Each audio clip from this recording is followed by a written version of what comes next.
저희가 오늘 주제로 삼은 글이 있는데 6년 전에 쓰인 글인데도 지금까지도 회자되고 있는 내용, 성형수술을 생각하고 준비하고 있는데 부작용이 걱정돼서 검색을 하다 보면 꼭 한 번은 만나게 되는 글이라고 하더라고요. 박동준 원장님 보셨나요? 제가 일단은 이렇게 생각하시는 분들은 걱정이 너무 많으신 거거든요. 저게 네. 잘못된 지금 정보를 전달하고 있다고 생각하기 때문에 이 방송을 기획하게 된 겁니다. 이 글에 대해서 저희는 성형외과 피부과에서 근무하고 있는 성형외과 전문의, 피부과 전문의, 그리고 가정외과 전문의로서 정확한 저희의 의견을 전달해 드리도록 하겠습니다. 먼저 제가 이 내용을 좀 잠깐 요약을 좀 해드릴게요. 이분이 계속 주장하는 표 같은 게 있어요. 성형수술이 비교적 안전한 것과 위험한 것으로 나눠서 가장 안전한 순서로는 첫 번째로 필러를 꼽았어요. 그 다음에 보톡스, 위험한 것으로는 가슴 수술, 그리고 절대 하면 안 되는 수술로 코수술을 꼽았습니다. 그래서 결론을 내린 게 성형 관련 모든 영상 미디어 광고 매체를 믿지 마라. 그리고 절대 예약금을 걸지 마라. 예약금 절대 못 돌려받는다. 저희 돌려주잖아요. 미치겠네. 엄청 쉽게 돌려주지 않나요? 지금 중간에다 갑자기 막 들어가서 오르시는. 네. 수술들은 부작용이 99%의 확률로 존재한다. 다만 버티고 살 수 있느냐 없느냐의 차이이다. 굉장히 위험한 일을 하고 계셨군요, 그동안. 그렇게 이야기가 나오고 있습니다. 그리고 마지막으로 이렇게 마무리가 됩니다. 반드시 당신에게 부작용은 찾아옵니다. 어떠셨어요? 이분이 어느 정도 의료 쪽에 가까이 접근해 있었던 분이라고 생각이 됩니까? 이거는 사실 주관적인 거라. 최대한 인정을 해준다면 어느 성형외과에서 아주 짧게 일하셨던 분일 거라는, 왜냐면 어떤 그런 네. 병원에서 쓰는 용어들이나 이런 거랑 좀 거리가 있다는 그런 느낌이 좀 들어서. 제가 봤을 때는 마케팅하는 걸 좀 관여하셨다거나 뭐 이런 정도 느낌으로 이제 병원에서 있지 않으셨을까. 저는 성형 수술이나 이런 성형 시술에 관심이 많았던 일반인이 아니었을까라는 생각도 들어요. 인터넷에 찾아보면 나올 법한 얘기들인데 이래저래 조합을 하다가 보니까는 이렇게 말이 틀리거나 앞뒤가 안 네. 맞는 경우도 많거든요. 예를 들면 이런 겁니다. 보톡스는 보툴리늄이라는 독소를 이용하여 개발된 의료용 마취제입니다. 의료용 마취제입니다라는 단어를 썼거든요. 마취제가 아니죠. 병원에서 조금만 일해본 분이라도 보톡스를 보고 일종의 마취제라는 단어는 사용하지 않을 거예요. 일회용 마취제로 쓰면 큰일 납니다. 보톡스가 지금 사망하실 수 네, 있습니다. 마취제는 쓸 수 없습니다.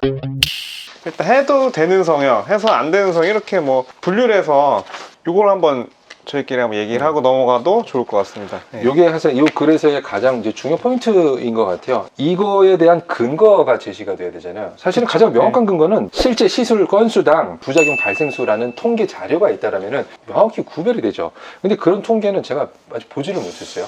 저희 지금 병원에서 쓰고 있는 코수술 동의서의 경우에도 여기 보면은 염증 발생이 수술 후 1.7에서 2.8% 빈도의 염증이 불가항력적으로 발생한다. 이분은 뭐 보면은 99%는 부작용을 겪고 있다 뭐 이렇게 말씀을 하시니 그 부작용의 정의조차 애매하고 공포감을 심어주는 게 아닌가 그런 생각을 하게 됩니다. 코 수술이 굉장히 위험하다. 가장 성형 수술 중에 절대로 하면 안 되는 것이다 라고 코 성형 수술을 짚었는데 코 수술을 미용적으로 코 수술을 할 때 코뼈를 건드리는 의사 선생님은 정말로 거의 없다. 아유, 이거는 그냥 코뼈를 왜 안 건드려요?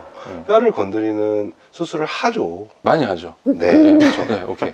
근데 결론은 코는 얼굴 수술 중 방법이 어려운 수술은 아니래요. 그런데 의사의 엄청난 실력도 요구한다. 어려운 수술이 아닌데 의사의 엄청난 실력이 요구한다. 일단은 본인이 쓴 문장도 그 안에서 앞뒤가 맞지가 않아요. 이분은 의료 쪽에 일하는 분이 아니라는 것도 느꼈던 게 이겁니다. 코에 메스를 대는 순간부터 코는 스트레스를 받고 굉장히 힘들어합니다. 코가 힘들어하면 어떤 현상이 보통 일어나나요?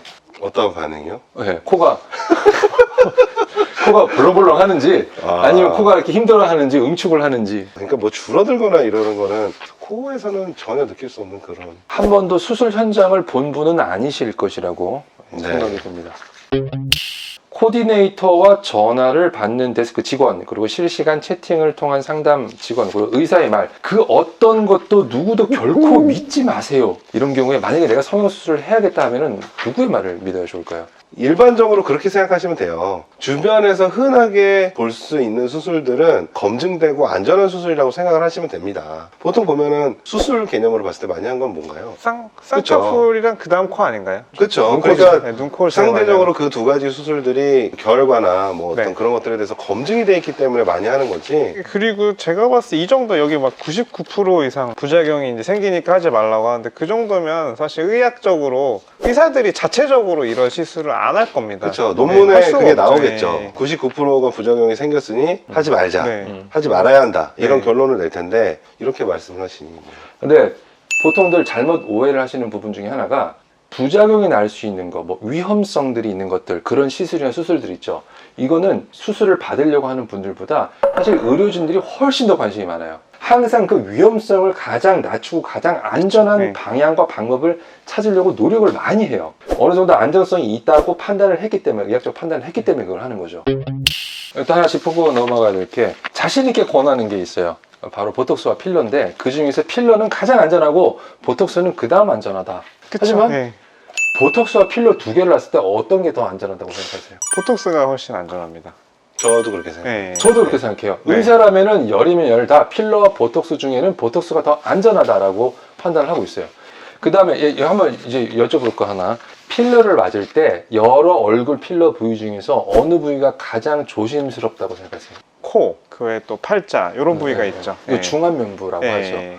어디라고 생각하세요? 아예 필러 회사들 안내에서 눈 주변은 그쵸? 정말 조심스럽게 네, 내지는 거의 네. 금기처럼 다루고 있고 네. 맞습니다. 병원에서 조금이라도 경험을 했던 분들이면 100%다 알고 있는 게 이 가운데 중안면부가 필러 시술에서 가장 조심스러운 부분이에요. 이유는 혈관이 많아서. 그런데 이분은 필러의 경우는 코 이외의 부위에는 맞지 마세요라고 말씀을 하셨거든요. 근데 왜 그런지 모르겠어요.